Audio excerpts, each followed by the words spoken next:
Have you ever wanted to create a simple drop-in pouch lining for a bag? In video 3 of this Leathercraft design series, I'll show you how I design and build a clean, functional internal pouch, step by step. You'll learn a simple, foolproof way to create a perfectly fitting pouch for an existing bag using nothing more than 2 pieces of cardboard and a pencil. No guesswork, no wasted leather. I'll also introduce solid brass grommets that require no tools to install, no overdomed hardware, no wonky holes. And I'll show you how to create a custom leather tension slider so that you can preset the exact feel you want or adjust it later.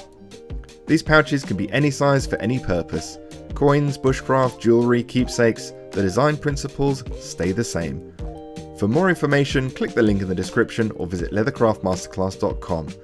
Hi, my name is Philip and this is the Leathercraft Masterclass.